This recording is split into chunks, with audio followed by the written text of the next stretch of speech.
YTN 라디오 이동희 뉴스 정면승부 2부 시작하겠습니다. 매주 목요일 세상 가장 핫한 정치쇼 쇼미더 정치 시간입니다. 열린민주당 김성애 대변인, 국민의힘 김재섭 비대위원 나왔습니다. 어서 오십시오. 네, 안녕하십니까. 자, 원래는 민주당의 조상호 전 상근 부대변인이 김재섭 비대위원의 파트너였는데 네. 다들 알다시피 말실수로 인해서 모든 방송에서 자진하차, 자숙의 시간을 갖는 걸로 결정한 것 같습니다. 어떻게 생각하세요? 그 발언에 대해서? 저는 그 조상호 대변인 말씀에 심각한 유감을 좀 표하고 싶습니다. 예.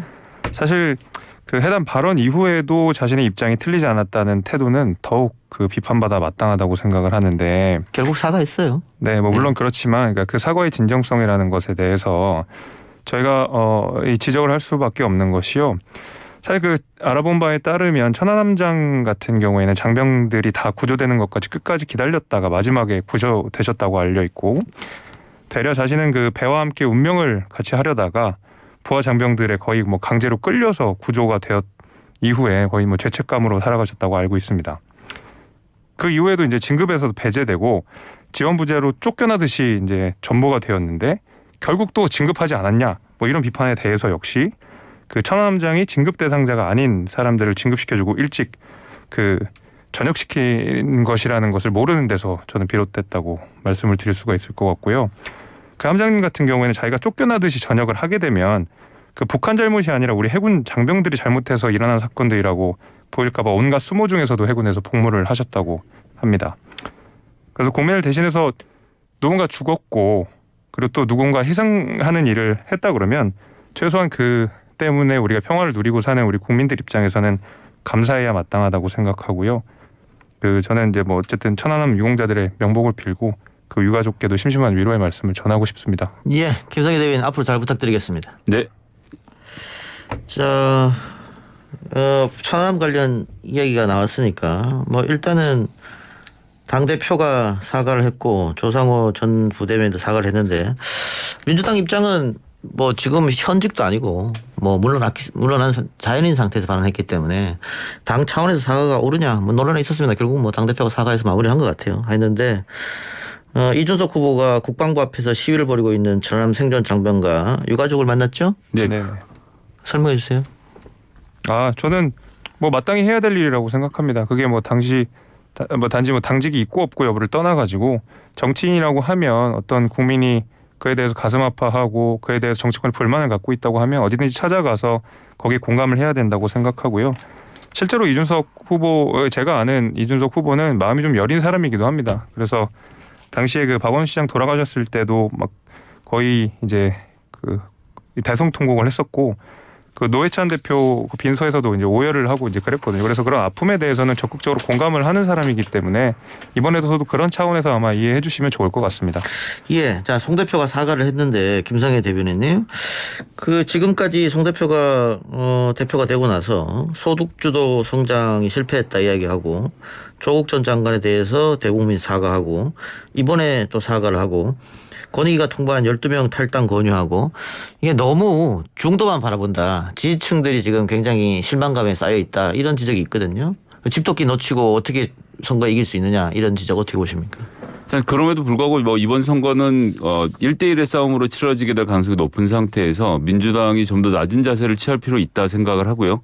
내로남불의 프레임에서 벗어날 수 있는 여러 가지 계기들을 만들었다는 점에서는 저는 일단은 좀 높은 점수를 주고 싶습니다. 그런데 이제 하나 아쉬운 것은 뭐 검찰 개혁이 됐든 언론 개혁이 됐든 무엇이 됐든 어쨌든 180석에 가까운 이 민주진영의 의석을 가지고 할 수 있는 일들이 많이 있는데, 예. 뭐라도 하나 딱 부러지게 하면서 나머지들 사과하면 좋을 텐데 뭐라도 하나 딱 부러지기가 없는 상태가 유지가 되면서 사과만 하고 있는 것에 대한 이 집토끼들의 분노도 한편으로도 이해가 되고요. 예, 알겠습니다. 자, 국민의힘이 부동산 전수조사를 권익위에 맡기기로 오늘 결정을 했습니다. 네네. 조금 더 빨랐으면 어땠을까요? 빨랐어야 된다고 생각합니다. 예. 저는 사실 이 권익위 이번 이 에피소드에 관련돼서는 민주당과 국민의힘 둘 다를 세게 비판하고 싶은데요. 예. 민주당 같은 경우에는 제가 드리고 싶은 질문이 뭐냐면, 권익위의 목적이 무엇인지 지금 잘 모르겠어요, 솔직히. 예. 결국에는 이제 고위공직자의 부동산 불법 취득을 뿌리 뽑자는 것 같은데, 사실 권익위는 아시다시피 강제 수사권이 없거든요. 그러니까 의원들이 제출한 내용만 가지고는 진짜 그 가장 심각한 부패는 대략 못 찾는 경우들이 좀 있습니다. 거기다가 실제로 이제 미공개 정보상에 대한 대한 것은 권익위 애초에 의뢰조차 안 했다고 하거든요. 그래서 정말로 이게 부동산 관련돼서 고위공직자들의 어떤 부패 혐의를 뿌리 뽑고 싶다 그러면 좀 더 확실하게 했었어야 된다. 왜냐하면 그래서 이제 국민의힘에서 이제 주장을 하는 것이 권익위를 할 거면 특검을 같이 해라. 수사기관을 같이 붙여서 세게 우리가 조사를 해가지고 다 털어내자 이제 이런 주장을 하고 싶은 건데 국민의힘은 마찬가지로 제가 비판하고 싶은 건 뭐냐면 우리가 사실 이 민주당에서 합리적인 제안을 한 거예요. 물론 우리 입장에서 그게 불편하고 그럴 수 있겠지만 정치권 전체가 우리 부동산 관련돼서 국민들의 의혹을 받고 국민들한테 불신을 받고 있다 그러면 먼저 나서서 해야 되죠. 그거를 차일피일 미루고 뭔가 모르는 모습을 보여주는 것 자체가 우리가 뭔가 있는 것 같이 이렇게 보여주니까 차라리 우리가 거기에 조사에 따라서 뭐 어떤 문제가 발생했다고 하면 거기서 또 털고 넘어가는 것이 또 쇄신의 방향이거든요. 그런 면에 있어서 저는 이거 이번에 민주당이 쇼로 그치지 말고 국민의힘이랑 합심해가지고 털어낼 거 다 털어내고 국민들은 깨끗하게 신뢰받는 정치하자 이렇게 오히려 제안하고 싶습니다. 예, 김성현 대변인님. 일단 권익위가 원래 예전 이름이 이제 부패방지위원회였죠. 그래서 이 관련된 성격을 충분히 갖고 있고 그리고 합동수사본부가 또 별도의 수사를 하고 있습니다. 부패방지위원회 넘긴 것도 있고 이번 일을 계기로 해서 이제 국회의원들의 친인척 리스트가 다 포함이 돼갖고 지금 수사기관으로 넘어가는 것 아닙니까? 합동수사본부가 충분히 수사할 수 있는 시간을 주고 내용을 살펴보면 된다고 생각하고요. 뭐 늦게나마 권익위로 넘어온 것 국민의힘이 잘하신 결정이라고 생각합니다. 예, 알겠습니다. 윤석열 전 검찰총장의 첫 공개 행보, 뭐 드디어 입을 열었다 이런 얘기도 있습니다만 사실은 말명이는 없었던 것 같고요. 네. 그 공개 행보에 대해서는 김성애 대변인도 말씀해 주시죠. 그 뭐 하고 나서 저는 요즘 언론이 너무 웃기고 있다고 생각을 하는데 사실 예. 공개 행보는 별게 없지 않았습니까? 준비를 더 해서 나왔어야 되는데 하나만한 말만 하고 들어가니까 그것에 대해서 오늘 아침에 그 모 중앙 일간지가 단독 인터뷰를 통해서 보강 취재를 해줬어요. 그래서 네. LH 관련된 투기 이야기를 꺼내면서 특검을 가자는 이야기를 보태서 뉴스를 내주더라고요. 예전 같으면 상상도 할 수 없는 서비스인데 이런 식으로 자꾸 어떤 특정 언론사하고 거래를 하는 형태로 일을 하는 것은 좋지 않겠다. 본인이 할 얘기가 있으면 이제 정말 정치가 하고 싶으면 언론 앞에 나와서서 국민들 앞에서 본인의 생각과 주장을 좀 이야기할 때가 되지 않았나. 이제 검찰총장의 특전은 그만 누리셨으면 좋겠습니다. 김성애 대변인이 13일경에 아마 공식적으로 행보를 보이지 않느냐 이런 이야기를 했어요. 네, 그랬었죠. 예, 그 근거가 있는 얘기입니까? 아니면은 뭐 그날 아니면 안 된다는 겁니까? 전당대회를 마치고 나면 정치적으로 움직임을 보이는 것이 정상적인 활동이라고 생각을 했고요. 그다음에 이제 안철수 후보 같은 경우 지난번 서울시장 선거에 소위 말하는 이제 간보다 망친 경우 아닙니까? 예. 그렇게 된다면 정말로 정치가 하고 싶으면 지금 현재 상태로서는 정당인 국민의힘에서 본인이 싸워서 이겨나가는 과정을 국민들께 보여줄 필요가 있지 않겠냐. 네. 지금이 적기라고 봅니다. 그래서 지금이 적기다. 네. 뭐 전당대회 끝나고도 선택을 하지 못하면은 여름으로 넘어갈 수밖에 없다. 그럼 이제 점점 더 멀어지는 거죠. 대권에서. 예. 자, 김비애 대변인. 저는 뭐 거의 동의하는데요. 예. 사실 그 윤석열 총장의 행보에 대해서 약간의 피로감들을 느끼시는 것 같아요. 그러니까 처음에 이제 검찰총장 옷을 벗고 나와서 대구에 가서 어떤 메시지를 내고 좋았죠. 이제 그 이후에 또 누구를 만났다, 뭐 누구를 만났다 하면서 그 자체로 어떤 정치적 메시지를 끊임없이 냈단 말이죠.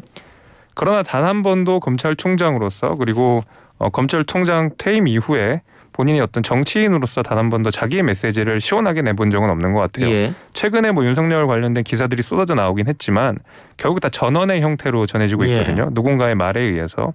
그러니까 그러다가 또 보니까 전원과 본인의 말이 엇갈리고 그럼 도대체 윤석열의 말이 무엇이냐라는 국민들의 의구심들이 이제 들기 시작한다는 거죠.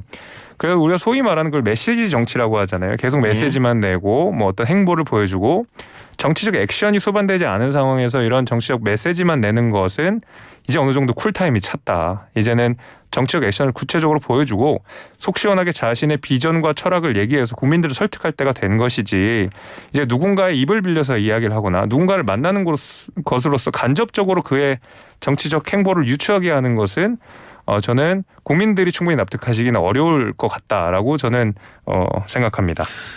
오늘 기사 보니까는 윤석열 전 총장 쪽에서 이동훈 조선일보 논설위원을 공보 담당자로 선임했다 하더라고요. 네, 저도 조금 전에 봤습니다. 예. 그러면은 이제 채널이 단일화돼서 뭐 최측근에 의하면 이런 기사는 더 이상 안 나올까요?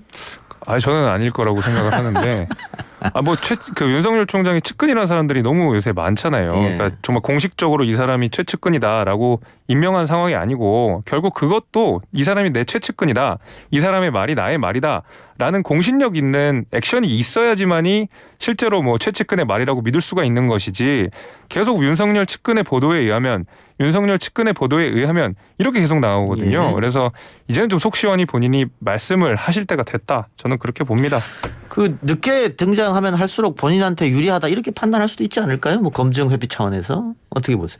그러나 메시지가 아무것도 없기 때문에, 그러니까 윤석열이 가지고 있는 이미지를 만든 게 없잖아요. 지금 네. 있는 상태에서 그냥 내가 공정하다, 30년 동안 수사 잘했다, 이거 하나만 가지고 대권을 잡을 수는 없기 때문에 지금부터 나와서 하나하나 구체적으로 민생과 현안에 대한 설명을 할 수 있는 능력을 보여줘야지 국민들을 선택을 하지, 그냥 수사 전문가, 30년 수사 전문가라고 해서 뽑아줄 국민은 전 없다고 생각합니다. 예. 검증 얘기가 나왔으니까 두 분 뭐 정치권에 계시니까 여의도 정가에서 도는 윤석열 엑스파일 들어보셨죠? 네. 예. 뭐 음모론 비슷한 건데 어쨌든 야당 의원실에서 목격이 됐다 뭐 이런 얘기가 흘러나오는데 이런 이야기들이 나오는 이유는 어디에 있다고 보십니까? 뭐 대통령 후보라 그러면 사실 그 누가 됐든 소위 말하는 엑스파일들이 돌아다니고 거기에 대해서 진위 여부를 밝혀내는 것이 결국 또 경선의 과정이고 대선의 과정 아니겠습니까? 예. 뭐 그런 파일이 얼마든지 있다고 볼 수 있고요.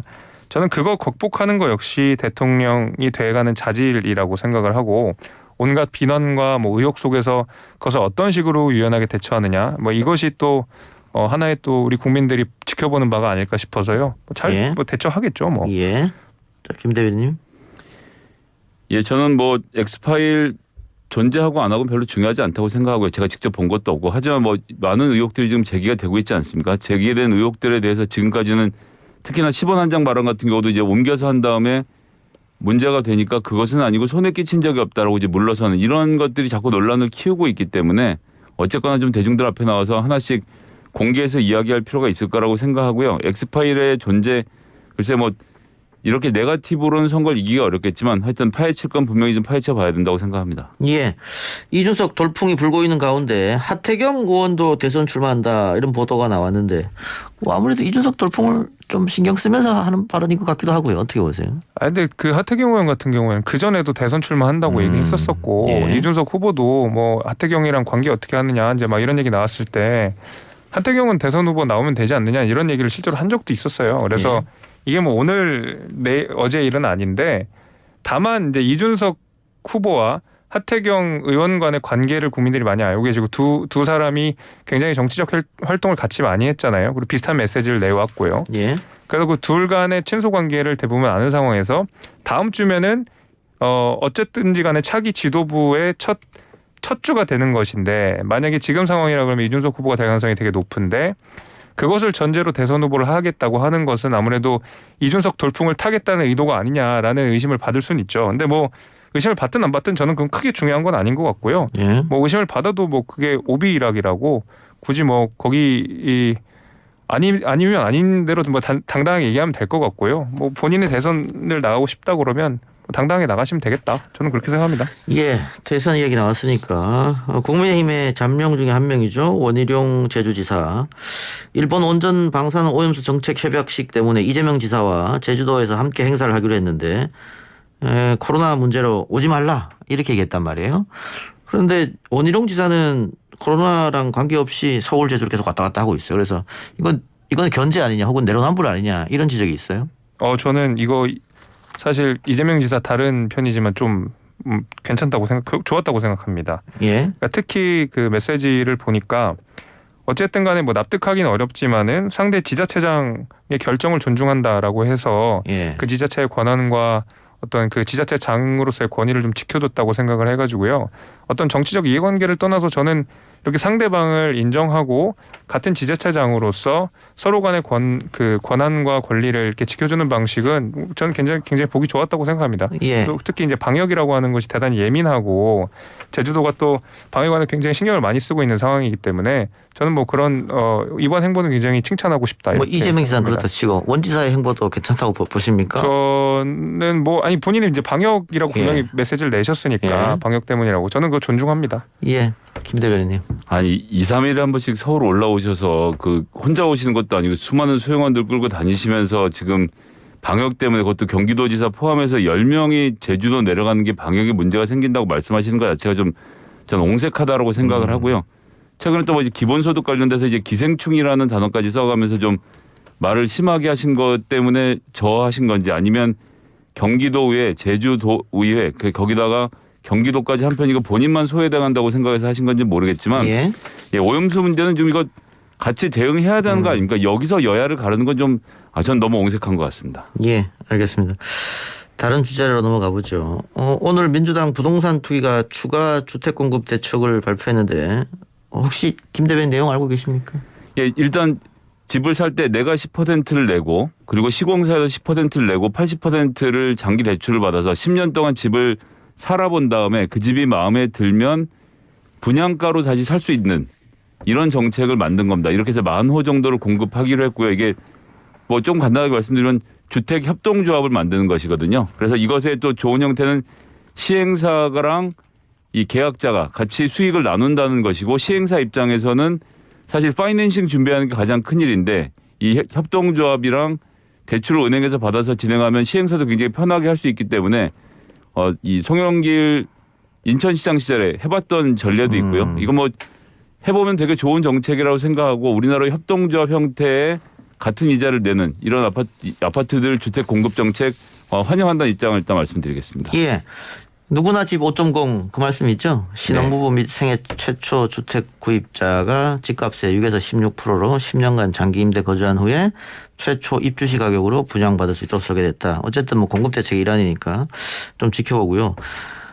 종부세 논의가 의총에서 있는데 지금 송영길 대표가 2% 부과안을 조금 고집 부리는 것 같아요.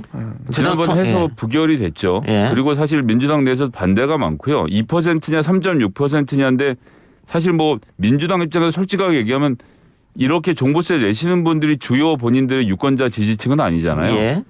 그렇다라고 하면 정책을 세웠으면 밀고 나가는 좀 뒷심이 필요하다 생각을 하고요. 이 민주당 정치인들이 항상 노무현 정신 말씀을 하시는데 노무현 대통령께서는 보유세 1%까지 올리는 안을 관철시키려고 노력하시는 중에 징검다리로서 종부세를 얘기했던 겁니다. 예. 그렇다고 하면 민주당이 지금은 종부세에 대한 논의보다는 보유세에 대한 논의로 옮겨가는 것이 맞겠고 종부세의 대상을 줄이는 방식으로는 문제가 해결되지 않습니다. 이건 좀 철회해야 되지 않겠나 생각하고 있습니다. 예. 국민의힘은 뭐 종부세 기준을 9억에서 12억 원을 올리자고 얘기했으니까 송 대표의 이번에 이런 주장에 대해서는 반대하지 않을 것 같네요. 저는 뭐 반대의 측면이 조금 다른데 예. 사실 이번에 세제 개편이 굉장히 복잡하게 돼 있어가지고 예. 2%가 누가 해당하는지 3.6%가 누가 해당하는지 도대체 계산할 수가 없어요. 그래서 저는 그 2%를 늘리든 3%를 늘리든 그 복잡한 세제를 어떤 식으로 계산해서 어떤 식으로 국민들한테 메시지를 낼지 사실 그거는 좀 궁금하고 오히려 저는 이제 국민의힘 얘기를 좀 하고 싶은데 종부세 기준이 지금 9억 원에서 12억으로 올리자고 했는데 저는 12억 말고 그냥 차라리 15억으로 올렸으면 좋겠다는 생각이 들거든요. 예. 그러니까 이제 15억이라는 기준은 이제 어디서 나냐면 15억이면 이제 대출이 안 나오잖아요. 15억부터는. 예. 그래서 정확히 할 12억은 사실 근거가 별로 없다고 생각이 돼요. 차라리 15억으로 하고 지금 9억은 좀 말이 안 되는 게 결국 종부세라는 게 이제 부동산 폭등에 대응해서 노무현 정부 때 만들어진 거 아니겠습니까? 예. 근데 이미 뭐 그 폭등의 폭이 기존이랑 너무 다르고 폭등의 액수도 너무 많이 달라져가지고 사실 9억이라고 하면 서울에 있는 아파트 평균값이 아니라 뭐 모든 주택값의 평균이 9억이에요. 사실 아파트값은 훨씬 더 높다는 소리거든요. 그래서 사실상 지금 종부세를 그 기준을 9억으로 해놓으면 2025년 기준으로 제가 알기로 한 60% 정도가 다 해당이 된다는 걸 알고 있습니다. 이건 공시지가 아닙니까? 그러니까 공시지가 계속 현실화가 될 거니까요. 90%까지 올린다고 했잖아요. 그래서 그렇게 되면 2025년 기준으로 이렇게 거의 많은 사람들이 서울에서는 다 종부세를 내게 되니까 그러면은 애초에 종부세를 만든 취지랑도 너무 많이 어긋나기 때문에 국민의힘은 12억으로 할 것이 아니라 차라리 15억 기준이 딱 정해져 있잖아요. 15억부터는 대출 안 나온다. 그러면 우리가 명분도 있고 또 어떤 이 종부세에 대응하는 국민의힘의 어떤 태도도 좀 명확하게 보여줄 수 있기 때문에 12억은 좀 아무래도 좀 이게 왜 나왔는지 잘 모르겠어요 저는. 알겠습니다. 근데 종부세 완화 관련해서 여론조사가 있었는데 반대가 좀 더 높았기 때문에 당 정책이 어떤 결정을 내릴지 좀 더 두고 보겠습니다. 오늘 두 분 말씀 여기까지 듣겠습니다. 지금까지 김재섭 국민의힘 비대위원, 김성애 열린민주당 대변인이었습니다. 고맙습니다. 감사합니다. 감사합니다.